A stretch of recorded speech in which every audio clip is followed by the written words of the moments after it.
Nous allons entendre maintenant l'allocution de M. Benoît Lacroix, qui représente l'ADEME, partenaire de cette opération.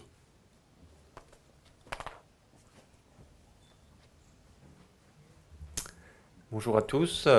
Je vous prie d'excuser d'abord M. Jean-Michel Bordage, qui est le directeur régional de l'ADEME en Martinique, mais qui est en déplacement hors du territoire cette semaine.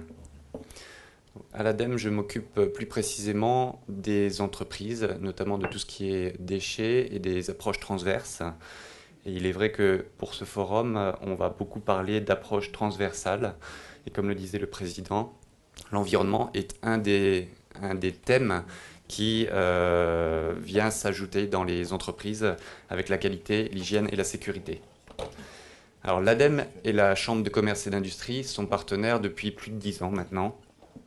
La Chambre de commerce a créé sa cellule environnement en 2003 et depuis l'ADEME a soutenu un certain nombre de missions avec la Chambre de commerce et le développement de l'environnement au niveau de la Chambre de commerce est quelque chose de très important.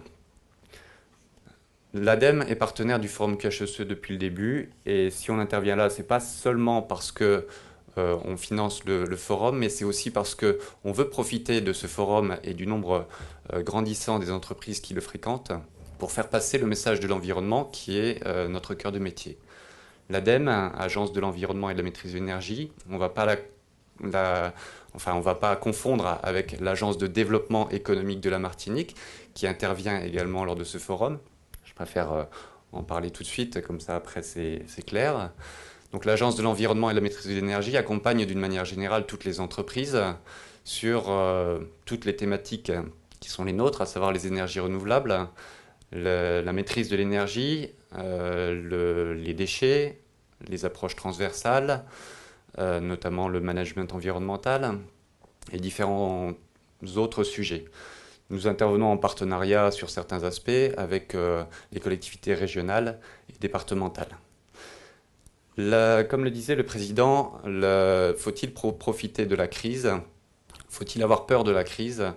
Moi, j'aurais tendance à vous dire que par rapport aux entreprises, la crise pourrait être mise à profit pour avancer un petit peu au niveau de l'environnement.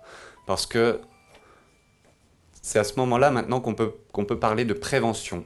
La prévention, en fait, dans les entreprises, c'est essayer de modifier ces gestes de tous les jours pour essayer de consommer moins. Et quand on consomme moins d'énergie, on a moins de factures à payer. Quand on produit moins de déchets, quand on a amélioré notre système de production, on va produire moins de déchets et on va payer moins de factures pour éliminer ces déchets. Donc je pense que la crise peut être également une opportunité pour que les entreprises, si elles ont du temps à consacrer aux domaines environnementaux, puissent avancer dans ces thématiques.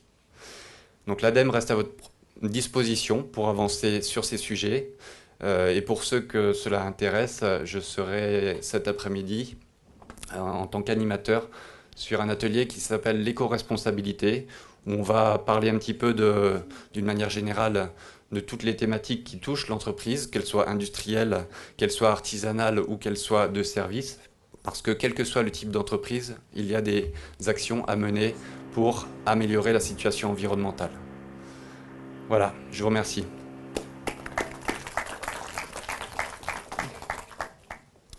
Nous allons entendre maintenant l'allocution de M. Daniel Chaumet, président de la commission développement durable, transport et énergie du Conseil régional.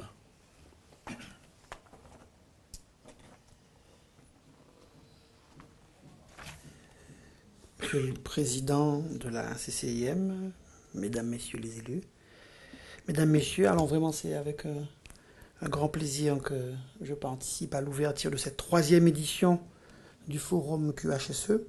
J'avais prévu de lire mon papier, mais j'ai davantage l'habitude de réagir spontanément. C'est vrai qu'aujourd'hui, je vais commencer par la question de votre président sur la pertinence de parler d'implication dans les organisations de travail, dans les entreprises, de ces problématiques. Je dirais oui et oui et oui. Fondamentalement, sur un territoire de 1000 km², nous sommes condamnés à faire preuve d'innovation et d'imagination, faire en sorte que ce qui peut apparaître comme une contrainte soit véritablement transformé comme un atout. Le meilleur déchet, c'est celui qu'on ne produit pas. Donc il faut avoir de ce point de vue-là une vigilance vertueuse. Et quand souvent on met en avant effectivement le coût de l'investissement, le coût de l'organisation et parfois de la mutation des mentalités, j'oppose à cela le coût de l'inaction. Je prendrai un exemple qui est celui que je pratique de manière très active, c'est celui de l'énergie. Aujourd'hui, la production d'énergie coûte, on va dire, à la République, en tout cas la compensation de surcoût d'énergie, c'est près de 150 à 180 millions d'euros par an pour la Martinique. Sur le carbone, sur des solutions carbonées. Donc, quand on me dit que c'est vrai que produire de l'énergie de manière verte, c'est très coûteux, je dis oui, mais aujourd'hui, on fait un investissement à perte, donc c'est quasiment pas un investissement.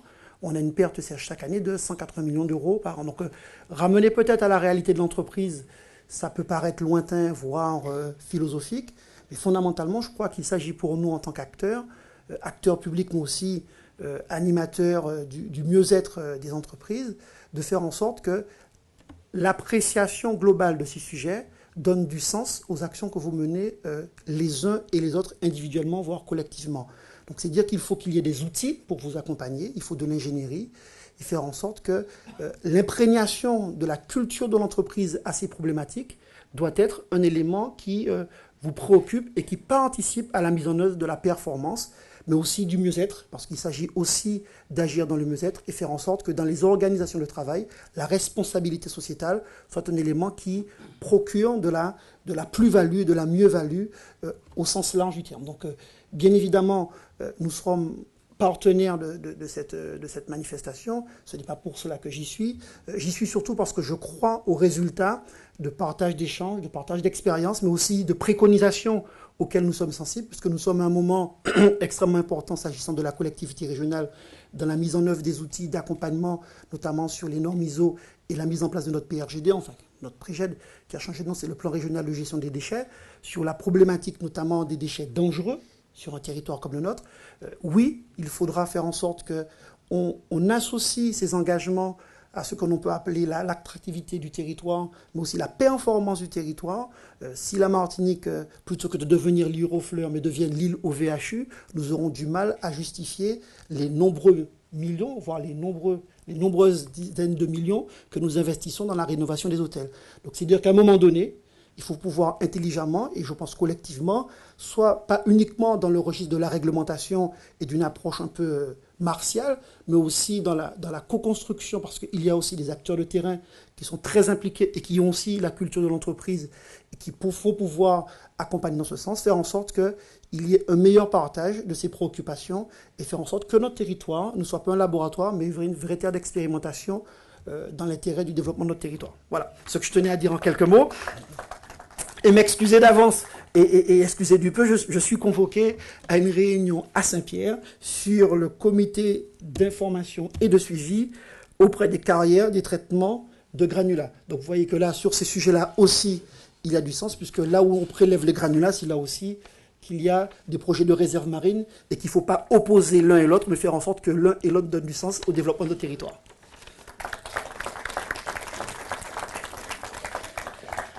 Nous allons entendre maintenant M. Jean Cruzol, président de l'ADEME, l'Association pour le développement économique de la Martinique.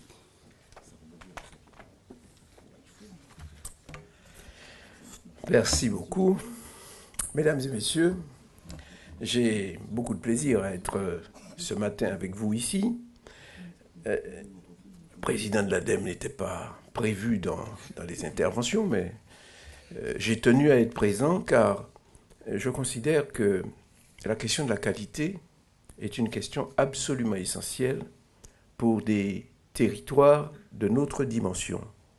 En réalité, on dit souvent la mondialisation, mais on ne souligne pas assez, me semble-t-il, que la mondialisation, c'est d'abord le résultat des économies d'échelle et c'est aussi le règne des économies d'échelle.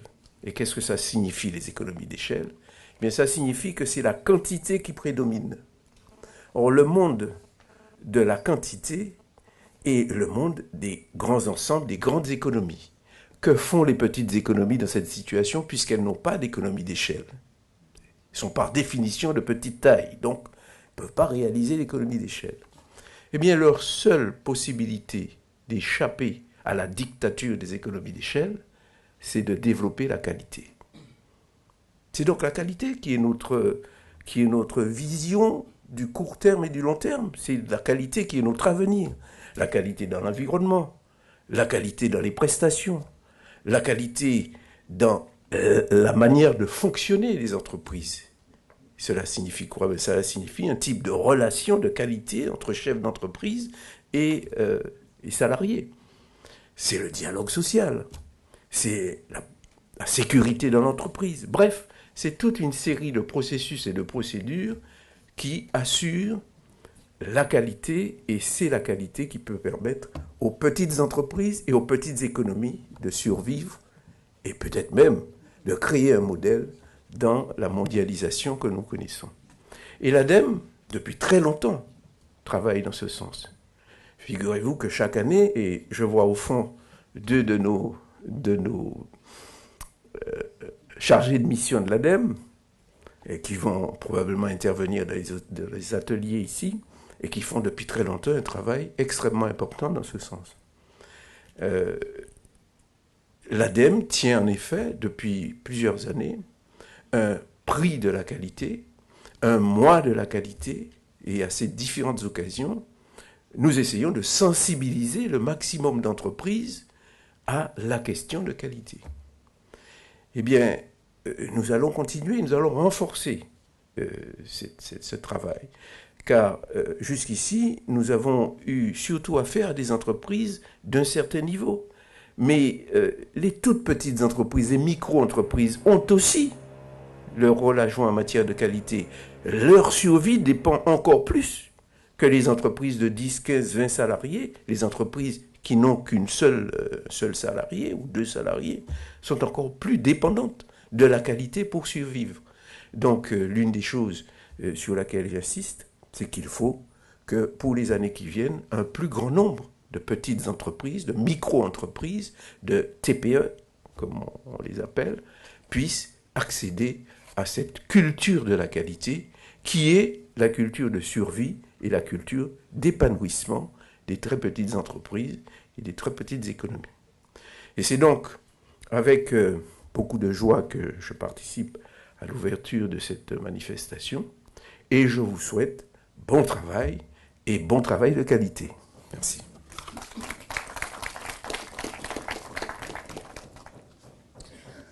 Alors, vous l'aurez compris, la qualité est le fil rouge de cette journée. Et donc, nous entrons dans un autre temps de cette plénière où nous allons entendre tout d'abord Madame Marinette Torpy, qui est membre du bureau de la Chambre de commerce, présidente de la commission d'aménagement du territoire, qui a beaucoup accompagné la mise en œuvre de ce forum et qui nous parlera de la stratégie de cette institution concernant la qualité pour les territoires et aussi pour les entreprises. Merci à tous d'être là. Donc, merci Président. Je souhaite donc la bienvenue à nos intervenants, aux représentants du Conseil régional et à tous les experts qui aussi vont intervenir dans nos ateliers. Et mesdames, messieurs, chers amis, bonjour et bienvenue dans ce forum. Alors, j'ai le plaisir de vous parler de la stratégie de la CCIM pour le développement du territoire au service des entreprises. Il faut savoir qu'à la CCIM, nous avons 5 axes opérationnels. Nous avons donc l'accompagnement technique des entreprises en environnement et énergie. Nous faisons aussi la promotion de la démarche MAS, manuel pour l'amélioration de la sécurité en entreprise aux Antilles-Guyane. Nous nous occupons également de l'accompagnement au label qualité, commerce et services. Nous mettons en œuvre le plan qualité tourisme et nous nous engageons en faveur de la requalification des zones d'activité économique. D'abord, je vais vous rapidement détailler ces différents axes opérationnels et nous parlons donc du premier. Qu'entendons-nous par l'accompagnement technique des entreprises en environnement et en énergie? Ce service est mis en place au sein de la direction du développement du territoire, dont la responsable est Madame Sandrine Louis-Louis. Les missions, nous sommes donc nous assumons les représentations des intérêts des entreprises auprès des institutions publiques. Nous occupons donc de l'organisation d'actions collectives d'accompagnement et nous faisons aussi de l'assistance individuelle aux entreprises. Parlons tout de suite de l'assistance individuelle aux entreprises. Il s'agit donc de faire pour nous des prédiagnostics en énergie, dans la problématique des déchets et aussi en environnement.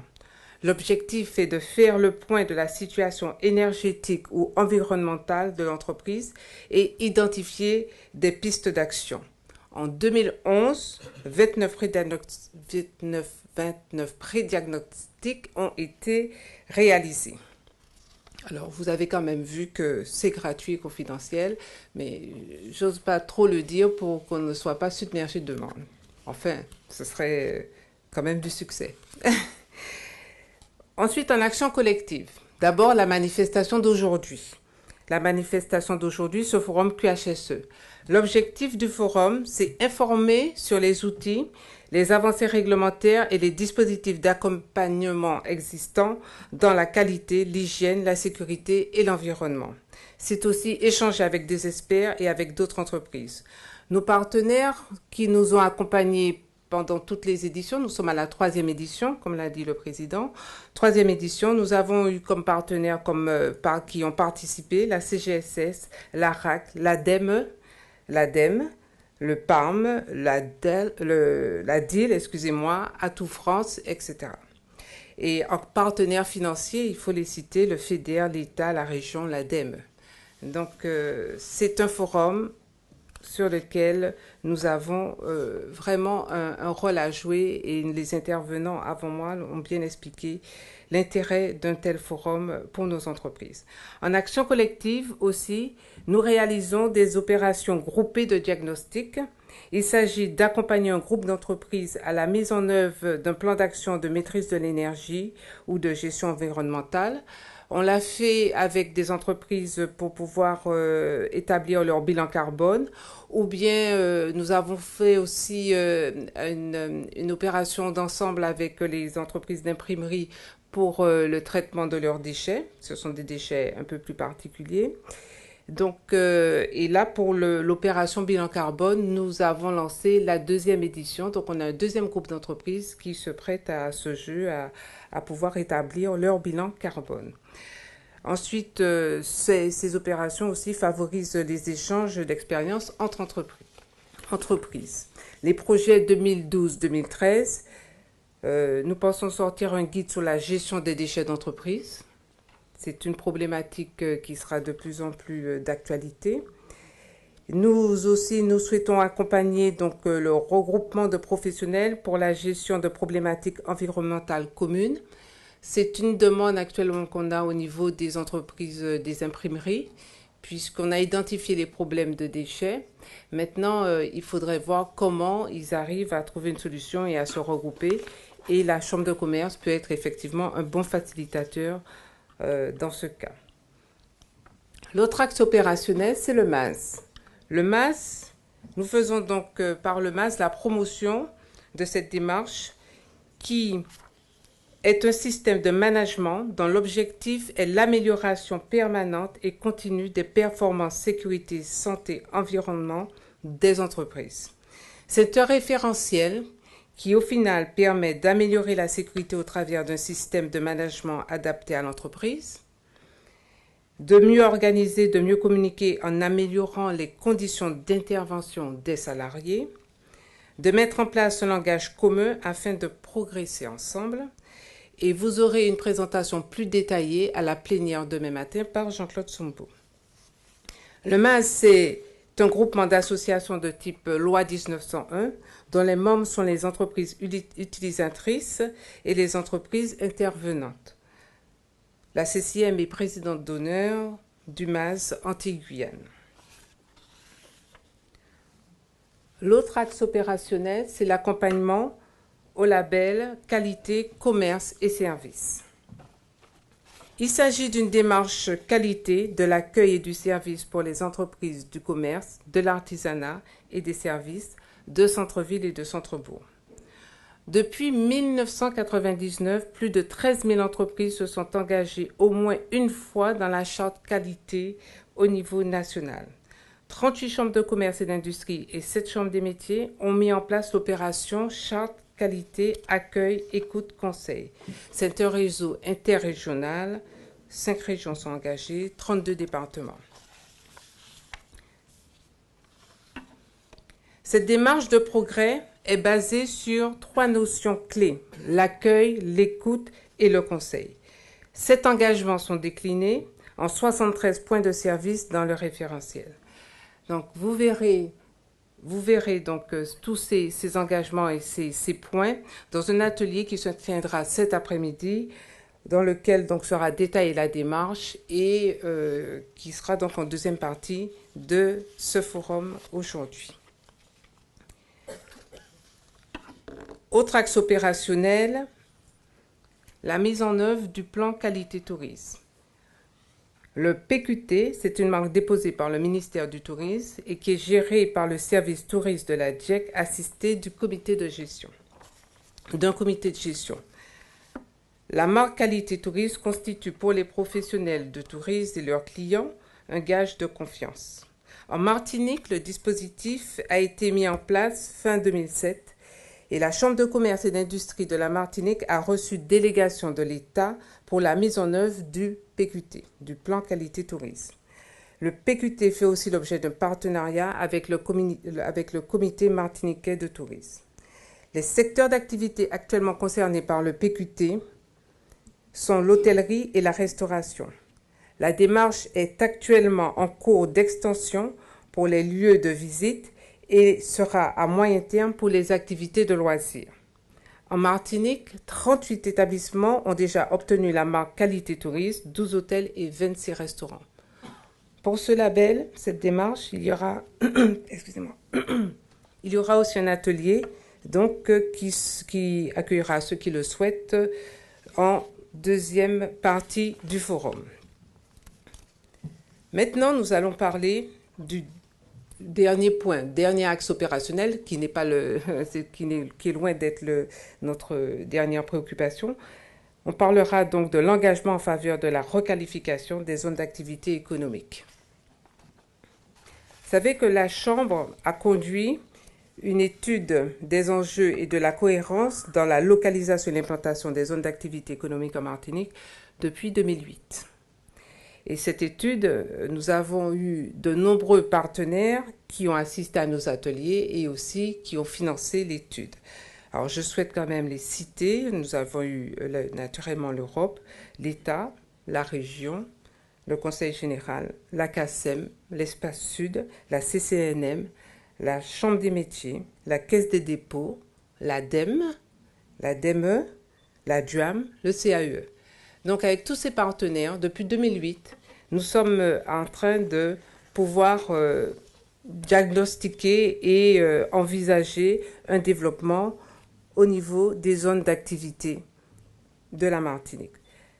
Cette étude se réalise en 3 phases. La phase 1, donc nous avons eu un diagnostic des zones d'activité. Nous avons donc la réalisation d'un atlas de toutes les zones d'activité et la réalisation d'une enquête auprès des entreprises. En phase 2, il y a eu donc la prospective sur le développement et l'implantation des ZAE, des zones d'activité. Donc, il y a eu une définition des enjeux partagés sur les ZAE, une élaboration du scénario de développement et d'implantation, l'organisation de l'intervention sur les ZAE, la proposition de schéma des ZAE sur la Martinique. Et la phase 3, c'est l'accompagnement de la CCI sur l'avenir des zones d'activité, identification de la stratégie d'intervention et définition d'un programme d'action et des moyens à mobiliser. Nous allons partager quelques éléments de diagnostic. C'est vraiment pas inintéressant. Sur la Martinique, on compte à peu près environ 70 zones d'activité, réparties sur 19 communes, qui couvrent 516 hectares, 350 sur la CACEM, 115 sur l'Espace Sud et 50 sur la CCNM. Elles accueillent seulement 15% au total des entreprises, mais la majorité des plus grandes. Elles sont fortes de mixité d'activités. Nous retrouvons du commerce, de l'industrie, de l'artisanat, des services. Leur développement s'accompagne souvent d'une fragilisation accrue de l'environnement. Nous avons des problèmes au niveau du traitement des déchets, de la pollution, des problèmes d'assainissement.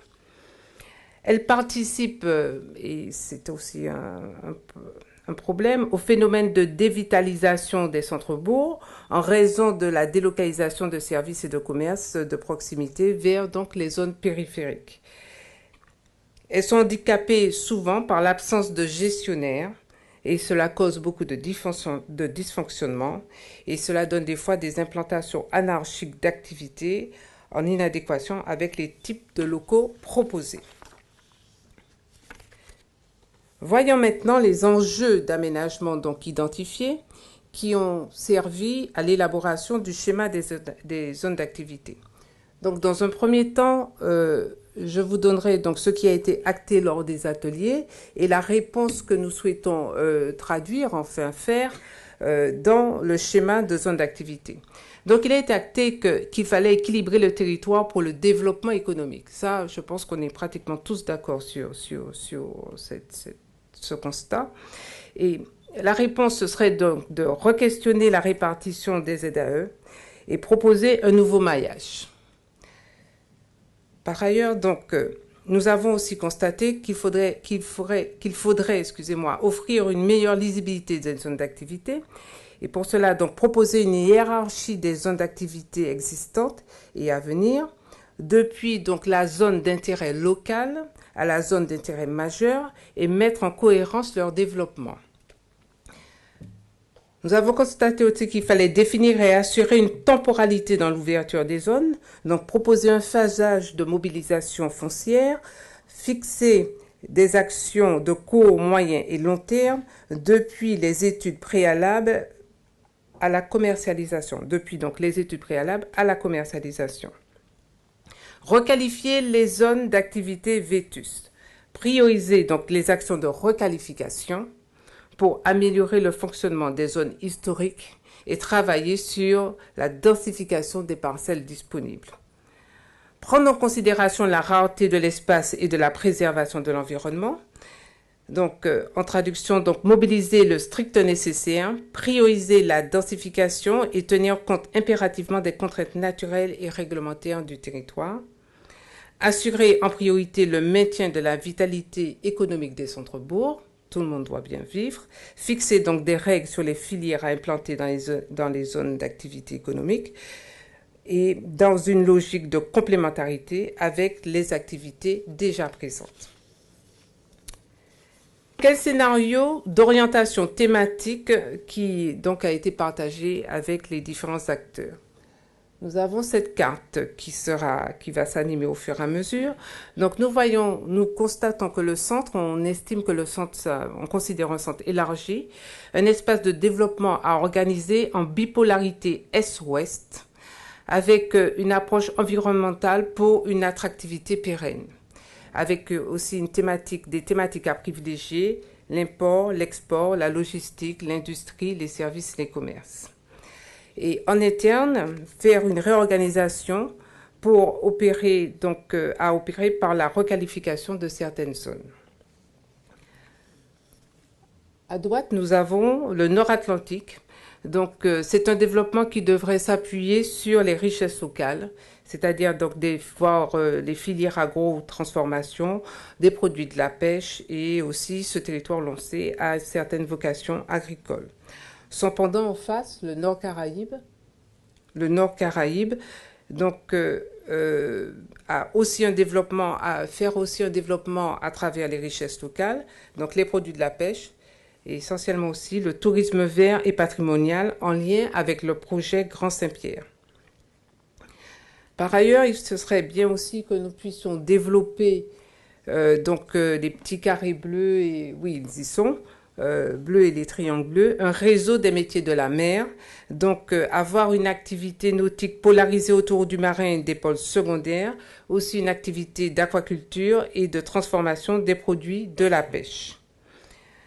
avoir aussi un pôle d'appui, donc ce sont les carrés jaunes à l'industrie touristique à favoriser sur la partie sud de l'île.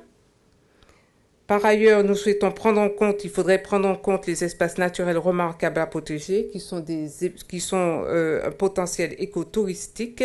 Et puis, effectivement, dans tous les espaces Rose Fuchsia, avoir un développement de services et d'activités de proximité. Donc, voici le scénario donc, thématique qui sera proposé à la fin de l'étude. Là, nous allons partager avec vous la demande donc, des entreprises face au zonage économique futur qui est aujourd'hui proposé. La demande des entreprises, la demande de foncier, de zone d'activité des entreprises en projection 2010-2020 est de 40 à 60 hectares de foncier. Les surfaces offertes par les documents d'urbanisme, nous en avons pour 200 hectares, donc des espaces à urbaniser. Et nous pensons qu'il doit y avoir une surestimation de l'offre dans les plus, mais nous l'avons constaté. En termes de projets publics identifiés, nous avons surtout donc les 17 projets régionaux qui sont prévus sur 110 hectares et donc qui devraient être lancés, nous allons voir, dans le plan Relance 2. Et à côté, nous avons donc le potentiel constaté en densification et en extension est de 80 hectares, 40 hectares en dents creuses et 40 hectares en extension. Par ailleurs, nous avons constaté qu'il y a eu peu de réflexion sur la requalification, malgré des problématiques de risque identifiées, malgré une qualité de lisibilité déplorable des sites, malgré une mutation des locaux non suivis. Et donc la requalification reste un problème, voire une priorité. Alors, donc voici tous les éléments qui ont été donnés au niveau donc, de cette étude. Et par ailleurs, donc là, deux grandes actions vont s'engager. Comme je vous ai dit, concernant la région donc, a décidé dans son plan de relance 2, dans son deuxième plan de relance, de passer à d'envisager donc la création de 17 zones thématiques. Nous voyons donc dans le Nord Caraïbe, 2 zones sont prévues sur 4 hectares 7, dans le Nord Caraïbe. Dans le Nord Atlantique, 2 zones aussi sur 13 hectares 2. Dans le Sud, 4 zones sur 14 hectares 4. Et dans le Centre, 9 zones sur 72 hectares. Concernant donc la Chambre de commerce, nous avons souhaité nous consacrer, enfin défendre la requalification des zones. Et cette requalification, comme on a vu, qui fait cruellement défaut aux zones existantes. Donc pour l'instant, 2 zones sont fléchées par la Chambre, la zone de gros de la Jambette et la zone de la Lézarde.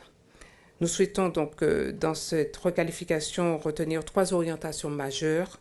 Inscrire la requalification dans une démarche de stratégie globale du territoire, coordonner la requalification en regardant l'approche économique avec l'aménagement et la gestion de la zone, inscrire la zone dans une démarche de développement durable.